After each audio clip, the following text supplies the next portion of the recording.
வணக்கம். இன்றைக்கி ஞாயிற்றுக்கிழமை காலையிலே நம்ம வீட்டில் என்ன டிஃபன் பார்த்துருவோமா, மெத்துன்னு ஒரு தோசையும் மொறுமொறுன்னு ஒரு தோசையும். அதுக்கு எறா வாங்கி செமி கிரேவியாக பண்ணியிருக்கிறேன். இதை மாதிரி நீங்கள் ஒரு தடவை செஞ்சு பாருங்கள். வானலில் எண்ணெய் ஊற்றி நான் 1/2 கிலோ எறாவுக்கு 1/4 கிலோ வெங்காயம் போட்டிருக்கேன். வெங்காயம் நல்லா வதங்கின உடனே ஒரு அன்னாச்சி மத்து, கொஞ்சம் கருவேப்பிலை, நல்லா பொடிசாக கட் பண்ண தக்காளி, அதோட தேவையான உப்பு, இதை போட்டு நல்லா வதக்கிக்கணும். ஒரு 1/2 ஸ்பூன் பெருஞ்சீரகம், இதுக்கு ஒரு பேஸ்ட்டு அரைச்சிக்கலாம்.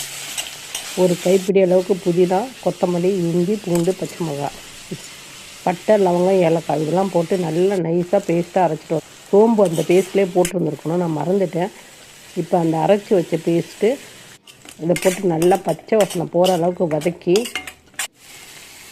அதோடு இதில் இருக்கிறது இல்லாமல் நம்ம வீட்டில் அரைச்சி மிளகாத்தூள், 1/2 ஸ்பூன் மஞ்சத்தூள், மிக்சர் மிளகாத்தூள், வெறும் மிளகாத்தூள், மல்லித்தூள், ஜீரக பவுடர் இதெல்லாம் நல்லா வதக்கி நம்ம மிக்ஸி கழுவி வச்சுருக்க தண்ணி அதில் ஊற்றி நல்லா கிளறி விட்டு ஒரு தட்டு போட்டு ஒரு 5 நிமிஷம் இதை வேக விடணும்.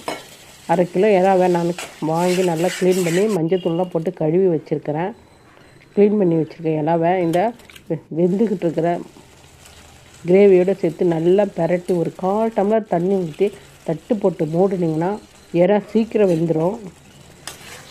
எண்ணெய் தட்டு போட்டு மூடி அதை திறந்து பார்த்திங்கன்னா இந்த மாதிரி எண்ணெய் பாருங்கள் நல்லா பிரிஞ்சு வந்திருக்கு. இந்த நேரத்தில் ஒரு 1/2 ஸ்பூன் மிளகுத்தூள், கொஞ்சம் கொத்தமல்லி போட்டு நல்லா கிளறி